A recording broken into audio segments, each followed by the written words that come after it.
오늘 여기 나와 있는 말씀처럼 이제 앞으로 우리가 2주 동안에 이 새벽 예배를 또 진행하게 됩니다. 새벽 예배뿐만 아니라 우리 금요 철야도, 금요 영성 예배도요, 그리고 또 주일 예배도 다 여기에 맞춰서 우리가 함께 나가고 있습니다. 오늘 우리 첫 번째 시간인데요, 우리가 인생에서 가장 중요한 게 있습니다. 그건 뭐냐면은 뭐니 해도 제일 중요한 건 뭐예요? 먹는 겁니다. 먹고 마시는 게 제일 중요한 겁니다. 그 가장 기본적인 거고, 그것이 있으면 살 수 있는 거고요, 그것이 없으면 또 우리가 살 수 없는 것이기도 합니다. 그리고 여러분들도 아마 다 먹는 거에 대한 하나의 정도의 아름다운 추억들이 다 있을 거예요. 참 그 대학 다닐 때 어려운 시간들이 있었는데, 그 겨울에 아직도 생각나요. 그래서 아는 형한테 돈을 좀 빌리려고 이제 만나기로 했어요. 구로역에서 이제 사정 설명을 하고, 형 좀 돈 좀 빌려달라고 그래가지고 그 당시 돈을 한 10만 원 정도 이렇게 빌리려고 구로역에서 만나서 돈만 받고 가려고 딱 했는데, 그걸 만났어요.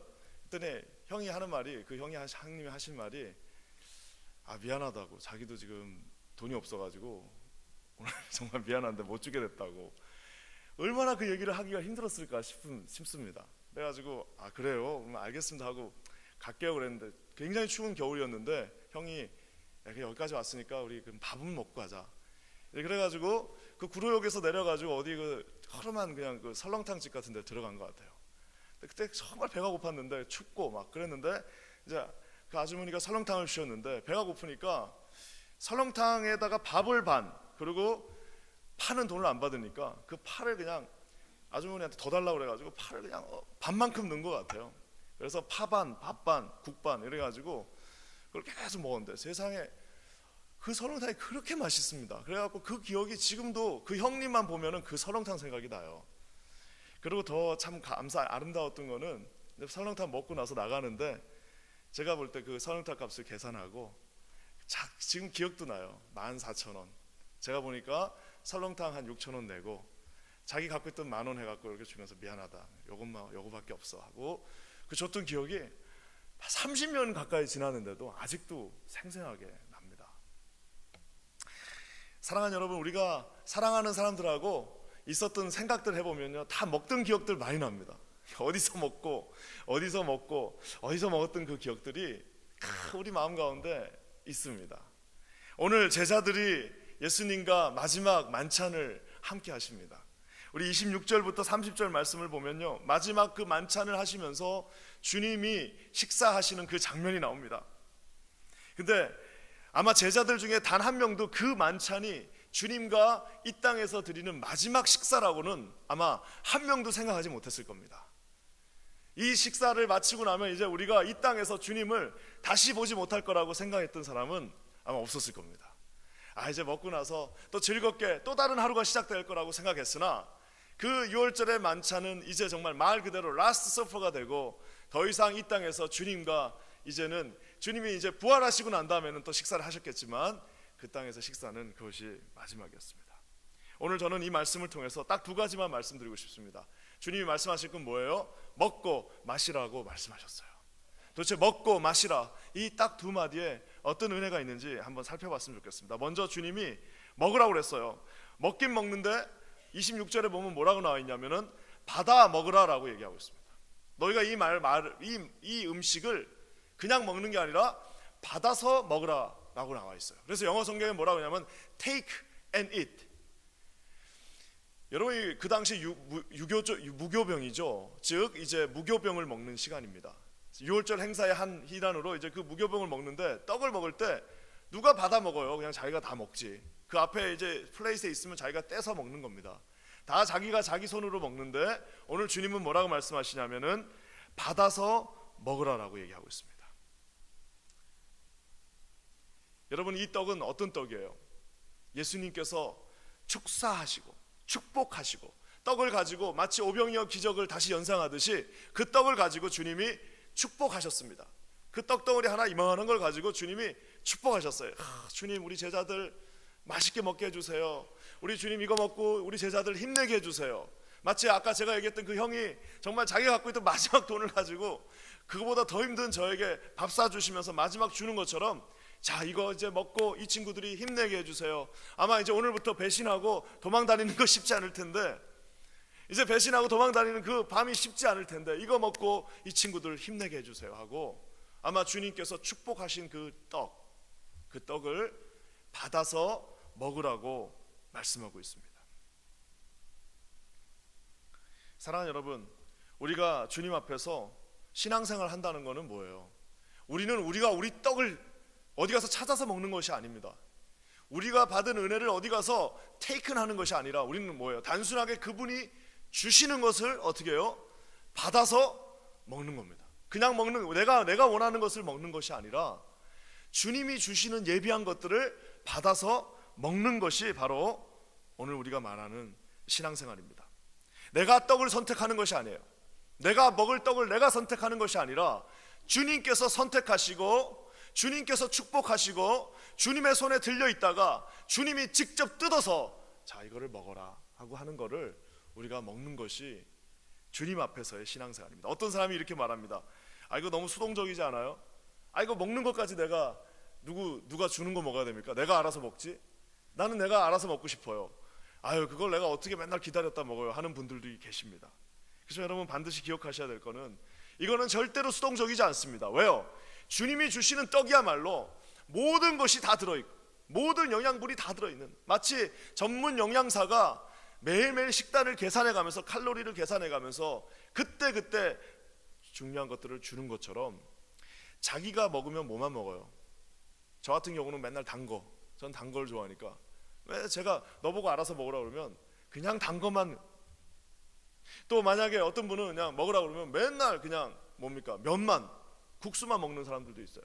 근데 어떻게 해요? 비록 그것이 몸에 쓸 수도 있어요. 그렇지만 전문 영양사가 오늘은 브로콜리 드셔야 됩니다. 나 브로콜리 먹기 싫은데요. 그래도 이거 드셔야 됩니다. 왜? 딱 이거 드셔야지 건강이 밸런스가 맞습니다 하면서 주는 떡이 있어요. 그래서 여러분 어떨 때는 말 그대로 쓴 떡도 주실 때가 있습니다. 어떨 때는 여러분 고난의 떡을 주실 때도 있어요. 어떨 때는 여러분 먹기 싫은 떡을 주실 때도 있어요. 어떨 때는 정말 쓰디 쓴 떡을 주실 때도 있어요. 그렇지만 그 떡도 먹어야 되는 거예요. 왜? 그것은 주님이 축복하셨고 주님이 직접 떼어서 우리에게 반드시 필요하기 때문에 주신 떡이기 때문입니다. 반드시 기억하십시오. 만약 여러분 그 떡을 내가 선택해서 내가 먹는다 그러면은 맨날 자기가 좋은 것만 먹게 돼 있어요. 그 사람은 절대로 성장할 수도 없고 주님의 그 성화의 단계까지 갈 수도 없습니다. 그래서 어떤 떡이요? 주님께서 뜯어서 주신 그 떡, 그 떡은 주님이 축복하신 떡이라는 사실, 여러분 이 사실을 반드시 기억하시는 저와 여러분 되시기를 주님의 이름으로 간절히 축원합니다. 그래서 아까 말한 것처럼 take and eat이에요. 우리가 신앙생활 제일 잘하는 건 뭐냐면은 주님이 주는 것을 넙죽넙죽 잘 받아 먹으면 됩니다. 이 보면은 베드로한테 주님이 주셨어요. 야 이제 너부터 네가 이제 베드로니까 내가 너한테 떡을 주겠다 줬어요. 베드로가 그 떡을 이렇게 받기 전에 한참 생각을 합니다. 먹을까 말까, 혹시 여기 뭐 딴 안 좋은 게 들어있지는 않을까. 그래서 테이크 했으면 어떻게 해야 되는 거예요? 주님이 떼서 주시면 어떻게 되는 거예요? 제일 현명한 거면 주님이 떼서 주시면 그냥 예 감사합니다 하고 꿀떡 먹는 거예요. 그리고 또 주시면 또 먹는 거예요. 아유 감사합니다 하고. 왜? 전적으로 신뢰하고 그분이 가장 좋은 것을 우리에게 주시기 때문에 그분이 떼서 주시면은요 그때 먹는 겁니다. 주님이 주신 이 구원의 떡을 받아 먹으십시오. 주님이 주신 이 정말 이 어떤 보면은 사명의 떡을요 그냥 오늘 테이크하셔서 받아 드세요. 조금 어려울 수 있어요.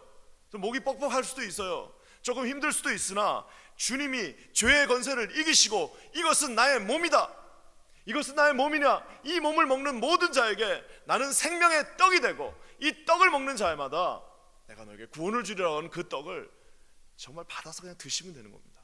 많은 사람들이 구원을 이루기 위해서 많은 일을 해야 된다고 생각합니다. 이것도 해야 되고 저것도 해야 되고. 그렇지 않습니다. 주님이 어떻게 하셔서 단순하게 take and eat, 그리고 그 떡은 어떤 떡? 내가 축복한 떡이라는 사실입니다. 여러분의 우리 인생 가운데서요 주님이 이 떡을 주십니다. 어떨 때 이 떡은요 너무 정말 먹기 싫을 때가 있어요. 어떨 때는 주님이 떼어주신 그 떡이 내 마음에 너무너무 들지 않을 때도 있어요. 어떨 때는 이 무교병의 떡이 너무 단순하게 느껴질 때도 있습니다. 그렇지만 주님은 뭐라고 말씀하셨어요? 이 떡은 내 몸이다. 이 떡을 먹는 자에게 내가 생명의 떡을 주리라. 너희들이 그 광야에서 먹었던 그 매일매일 루틴 속에서 먹었던 떡은 먹으면 또 배가 고팠고 먹으면 또 필요했으나 이 떡을 먹는 자는 절대 줄이지 않겠다라고 오늘 주님이 말씀하시는 겁니다. 사랑하는 여러분, 오늘 주님이 주시는 이 떡이 우리 삶 곳곳에 스며들기를 예수님의 이름으로 간절히 축원합니다. 그래서 기도하시면서 받는 거예요. 어떻게 이 떡을 받습니까? 라고 물으신다면 간단합니다. 그냥 그 자리에 앉아 있으면 되는 거예요. 주님이 주시는 그 자리에 앉아서 주님이 주실 때마다 받아 먹으면 되는 겁니다. 어떤 위대한 사역을 어떻게 시작하는 거예요? 나는 하나님 앞에서 위대한 사역을 내가 감당하고 우리 가정이 하나님 앞에서 온전히 쓰임받는 가정이 되기를 원한다. 간단한 방법이 있습니다. 작은 거 떼서 주실 때마다 다 그냥 받아 먹으면 되는 거예요. 어떤 사람은 자기가 선택하는 사람 많습니다. 예배도요 자기가 선택합니다. 나는 이런 스타일 예배 별로 마음에 안 들어. 난 저런 스타일 좋아. 나는 특히 이제 요즘은 유튜브에 설교들이 다 떠가지고 담임은 반함하지만 여러분의 실질적인 담임은 다른 분일 수도 있어요. 저기 한국에 계신 목사님일 수도 있고요. 그런 분들 정말 많습니다. 다 자기가 선택해서 자기 담임 목사가 다 선택돼 있어요. 그 담임 목사님은 굳이 여기 미국에 있을 필요가 없어요. 심지어 돌아가신 분일 수도 있어요. 왜? 난 저 설교가 너무 좋네. 계속 듣습니다. 근데 그 듣는 게 어떻게 듣는 거예요? 자기가 원할 때 듣는 거예요. 설거지하면서 듣고 운전하면서 듣고 다 좋아요. 그렇지만 여러분 그 떡은 뭐예요? 내가 골라 먹는 떡하고는 다릅니다. 하나님께서 어떻게 우리에게 커다란 사역을 맡기실 수 있는가? 그 주시는 떡에 순종하면서 작은 사역을 맡겨주시면 우리 이제 뭐 필요합니다 라고 하면 어떻게 되는 거예요? 떡 주셨구나. 주님 제가 그 떡을 먹겠습니다. 주님 내가 오늘 이 떡을 마시겠습니다. 여러분 이렇게 하나씩 하면 어떻게 되는 거예요? 한 달란트가 충성되게 했을 때 또 다른 달란트를 하나 떼어서 주시는 거예요. 제 설교 말씀이 오늘 이 6월절 이 마지막 밤에 주시는 그 떡에 대한 말씀입니다. 그렇지만 좀 중요한 거는 그 떡은 우리 예수님의 몸입니다. 그러면서 또 한 가지 말씀하셨어요. 뭐라고 말씀하셨습니까? 내가 너에게 준 잔을 마시라라고 말씀하고 계세요. 이 잔을 마시라라고 얘기하고 있습니다. 우리가 아는 것처럼 6월절 관습에 의해서 10명, 성인 남자 10명이 모이면 6월절 예식을 할 수가 있었습니다. 제자들 12명에 예수님까지 13명, 그리고 뭐 한두 명 더 있을 수도 있고 없을 수도 있고, 그렇기 때문에 이들은 아마 6월절에 그 예식을 행하고 있었을 거예요. 포도주를 4번에 걸쳐서 이렇게 나눠 먹는 그 예식을 하고 있는데 주님이 갑자기 떡을 이렇게 하나씩 다 떼서 주셨어요. 쭉쭉 찢어갖고 주셔갖고 그 떡을 다 먹고 나니까 이제는 이 잔을 마시라 라고 하면서 예 우리가 어차피 먹어야 될 거니까 맛있게 먹겠습니다 마시겠습니다 라고 하는데 주님이 거기다가 한 말씀을 더 붙이십니다. 무슨 말씀이에요? 이것은 나의 피다. 우리 주님이 왜 자꾸 이걸 카니발리즘도 아니고 왜 자꾸 식인종처럼 자기 몸을 먹으라고 그러고 자기 피를 마시라고 할까? 그 시간에 그 자리에 있었던 사람 중에 이 의미를 알았던 사람은 단 한 명도 없었을 겁니다. 결국에는 이건 뭐예요? 우리가 말하는 것처럼 정말 주님은 그 시간 타이밍을 정확하게 십자가에 죽으실 타이밍을 본인이 정하셨어요. 왜요? 6월절이 되면 6월절을 지키기 위해서 약 20만 마리의 양이 그 예루살렘 시내에서 쓰러땅에서 그 피가 흐릅니다. 많을 때 20만 마리가 죽었으니 여러분 한번 생각해 보십시오. 그 작은 예루살렘 시내 곳곳에 목을 베서 그 양의 피가 예루살렘 전체에 흐르고 있습니다. 매년 6월절이 될 때마다 그 예루살렘의 양의 그 피가 흐르고 있어요. 지금도 아랍 쪽에 가면은 양 잡는 날이 있습니다. 아랍 사람들도 아브라함을 그렇게 믿고 있기 때문에 거기 양 잡는 날이라고 그래요. 그래서 양 잡는 날 양을 잡으면요 참 잔인하게 그 피를 막 다 쏟습니다. 그 피가 지금 예루살렘 곳곳에 흐르고 있어요. 그 선홍색 피를 보면서 주님이 뭐라고 말씀하세요? 너희가 마시는 이 잔은 이것은 나의 피다 라고 말씀하고 계시는 겁니다. 그때는 이해하지 못했습니다. 그때는 이게 무슨 말인지 못했지만 우리 주님이 얼마나 똑똑하시냐면은 이스라엘 사람들은 매일 뭘 해야 돼요? 떡을 떼야 됩니다. 매일 이 포도주를 마셔야 됩니다. 그 말은 뭐예요? 매일 먹고 마실 때마다 내가 나중에 하늘에 가고 이제 너희가 나하고 같이 있다 하지 않다 하더라도 매일매일의 삶 속에서 너희들은 나를 기념하라고 말씀하고 계시는 겁니다. 사랑하는 여러분, 우리 예수님이 그날 한 마리 어린 양이 되셨습니다. 그래서 그분의 살점이 찢기고 그분의 모든 피가 십자가에서 이제는 한 마리 어린 양으로, 단 이 한 마리 어린 양은 어떤 양이에요? 단 한 번의 양, 단 한 번의 제사를 통해서 히브리서의 말씀처럼 영문 밖에서 죽임을 당하신 그 어린 양의 보혈로 저와 여러분이 이제는 더 이상 수십만 마리의 양을 매년 잡아야 되는 그 하나님 인간적인 것이 아닌, 어떻게 해요? 하나님께서 주신 단 한 번의 어린 양을 잡음으로 인하여 저와 여러분에게 죄 사함 곧 구속을 받았다는 사실입니다. 사랑하는 여러분, 오늘 주님이 내 몸을 먹고 내 피를 마시라라고 이야기하고 있습니다. 아무도 상상할 수 없었지만 그 사건은 이제 며칠 후면은 어떻게 해요?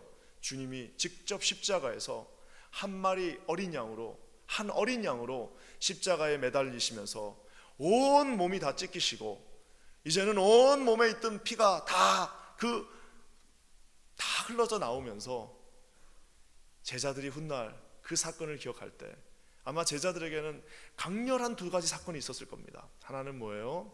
이 마지막 유월절 만찬에서 주님이 그 사랑스러운 눈빛으로 떡을 떼서 주시면서 먹어라, 마셔라, 그러면서 또 어떻게 하셨어요? 발을 씻겨주면서 이렇게 섬겨라. 이 장면이 아마 마치 내가 그 구로역에서 그 형님이 14,000원 준 거 내 평생 잊지 못하는 것처럼 아마 그분의 마음속에, 그들의 마음속에 있었을 겁니다. 또 한 가지는 뭐가 기억에 남았을까요? 예수님께서 십자가에 못 박히시면서 그때 말했던 그 떡이 예수님의 몸을 말하는 거였구나, 그때 흘린 저 보혈이 예수님이 말씀하신 저 피였구나라고 그들이 이해하게 되었을 것입니다. 내 살을 먹고 내 피를 마시는 자는 뭐요? 영생을 가졌고 마지막 날에 내가 그를 다시 살리리니. 여러분이 어떻게 하면 구속, 그 하나님의 가까이 갈 수 있어요? 마지막 날에 내가 그를 살리는 조건이 뭡니까? 그 피와 내 몸을 먹는 자를 내가 다시 살리고 다시 구속하겠다라고 말씀하고 계십니다. 왜요? 내 살은 참된 양식이요 내 피는 생명이로, 참된 음료라라고 주님이 요한복음에 말씀하고 계십니다. 그래서 내 피를 먹고 내 살을 먹는 자마다, 내 피를 마시고 내 살을 먹는 자마다 요한복음에 뭐라고 나와 있습니까? 내가 그 안에, 그가 내 안에 거한다라고 얘기하고 있어요. 그래서 심지어 중세시대에는 그거를 먹으면 그거 예수님의 진짜 몸이라고 생각했잖아요. 우리는 성령을 통하여서 주님이 주신 이 피와 살을 직접 먹을 수 있습니다. 그래서 이제는 십자가에 죽으신 예수 그리스도를 우리가 믿음으로 주님, 저분이 나의 구속서, 나의 구세주 예수 그리스도이십니다라고 고백하는 순간 어떻게 해요? 내 살을 먹고 내 피를 마시는 자는 내 안에 거하고 내가 너의 속에 거한다라고 명확하게 이야기해주고 계십니다. 사랑하는 여러분, 오늘 여기 계신 모든 분들, 여기 계신 우리 모든 성도님들에게 이 예수 그리스도의 피와 살이 여러분의 마음 가운데, 여러분의 안에 성령님으로 내주하시기를 주님의 이름으로 간절히 축원합니다.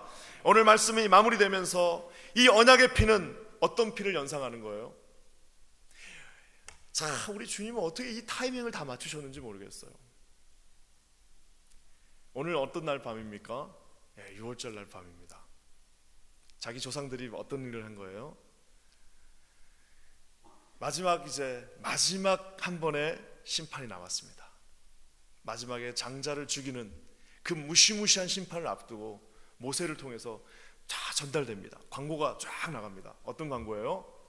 오늘 밤에 하나님이 보낸 죽음의 사자들이 오는데 누구든 어린 양 한 마리를 잡아서 그 양의 피를 빨리 대충 해갖고 니네 문에다가 이렇게 칠하면은 어떻게 해? 주님이 그곳을 넘어가리라, 패스 오버 하리라 라고 말씀하고 계십니다. 오늘 이 시간에 사랑하는 여러분, 그 패스 오버의 기준은 절대로 우리의 아름다움과 고결함이 아닙니다. 그 패스 오버의 기준은 절대로 누군가의 삶이 아름답고 도덕적이고 그 삶이 뛰어나다고 해서 주님이 패스 오버 하신 게 아닙니다. 뭐예요? 구분 없이 누구든 그곳에, 그 문설주에 어린 양의 보혈이 그곳에 있으면은 어떻게 되는 거예요? 내가 너를 어떻게 해요? 넘어가리라. 내가 너를 넘어가리라. 누구든지 그곳에 주님의 보혈을 흘리는 자에게 내가 너를 넘어가겠다라고 오늘 우리 주님이 약속하고 계십니다. 이분이 우리의 예수님이십니다. 여기 계신 분들, 여기 계신 우리 사랑하는 모든 분들, 오늘 699 찬양됐는데 이렇게 아름답고 젊은 모든 분들, 또 이렇게 아름다운 인생을 사신 모든 분들이 우리가 이곳에 이 새벽에 앉아있는 단 한 가지 이유는 우리의 공로가 아니라 누구든 그곳에 예수의 보혈을 흘린 자에게 내가 그곳을 넘어가리라고 하는 주님의 놀라운 은혜가 있었기 때문입니다. 사랑하는 여러분, 이 성만찬이야말로 세상에 이 성만찬만큼 불공평한 게 어디 있습니까? 주님은 우리를 위하여 몸을 찢으시고 피를 흘리시고 주셨습니다. 발까지 씻어가면서 주셨어요. 주시면서 뭐라고 그랬어요? 내가 너에게 다 준다. 나는 너에게 내 몸도 줬고 내 피도 줬고 난 너에게 발까지 씻겨주면서 다 줬다라고 했으나 그 다음날 제자들의 리액션은 뭐예요? 부인하고 저주하고 그분을 떠났습니다. 성만찬이야말로 우리의 마음 가운데 가장 드는 생각은 뭐예요? 불공평입니다. 주님은 다 주셨어요. 주님은 저와 여러분에게 모든 것을 주셨으나 우리가 주님에게 줄 수 있는 건 그저 뭐예요? 받아서 먹는 것. 꾸역꾸역 주시는 그분의 살을 꾸역꾸역 오늘도 먹으면서 내가 할 수 있는 건 아무것도 없습니다. 오늘도 주님의 그 문설주에 칠해놓은 피를 보고 제가 주님을 앞에 나갑니다. 여러분 오늘 2주간에 이제 여러분 다짐하십시오. 하나님께서 우리 공동체에 놀라운 은혜와 축복을 내려주실 것입니다. 2주 동안 여러분 빠지지 마시고 이곳에 오셔서 함께 저와 함께 이 패스오버의 놀라운 은혜를 함께 누리시며 나가시는 저와 여러분 되시길 주님의 이름으로 간절히 축원합니다.